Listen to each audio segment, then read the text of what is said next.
প্রতি বছর শ্রী জগন্নাথের রথ বাঁশের বাড়ি যাওয়ার সময় এক মুসলিম ভক্তের সমাধির সামনে এসে দাঁড়ায়। পুরীর জগন্নাথ মন্দির থেকে বেরিয়ে গুন্ডিচা মন্দিরে পৌঁছাচ্ছে জগন্নাথ, বলরাম ও সুভদ্রার রথ।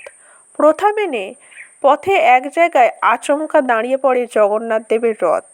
প্রচলিত বিশ্বাস অনুসারে তার এক মুসলিম ভক্তকে দর্শন করতেন প্রতি বছর পথে একটি মাজারের সামনে জগন্নাথের রথ দাঁড়িয়ে পড়ে।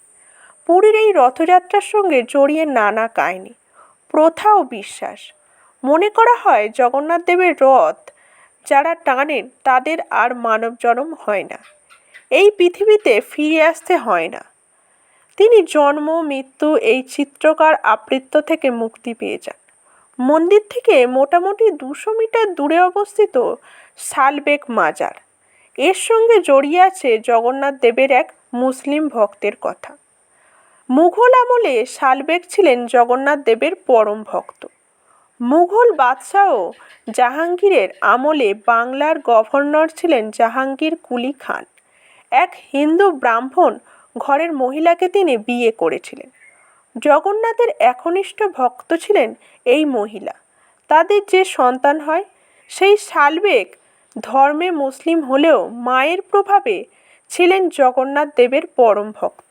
কিন্তু পুরীর মন্দিরে অহিন্দুর প্রবেশ নিষেধ হওয়ায় তিনি কখনো জগন্নাথ দেবকে দর্শন করতে পারেননি।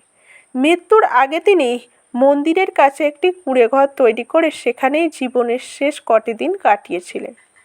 প্রচলিত বিশ্বাসে শেষ শয্যায় এই ভক্তের কান্না ঈশ্বরের হৃদয় স্পর্শ করে।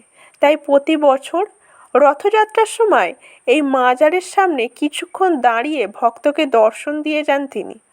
মুঘল আমল থেকেই এই প্রথা চলে আসছে। শ্রী জগন্নাথ দেব এমনই দয়াময় প্রভু আমাদের। এখানেই শেষ হলো আজকের গল্প। ভালো লাগলে আমাদের চ্যানেলটি অবশ্যই সাবস্ক্রাইব করুন।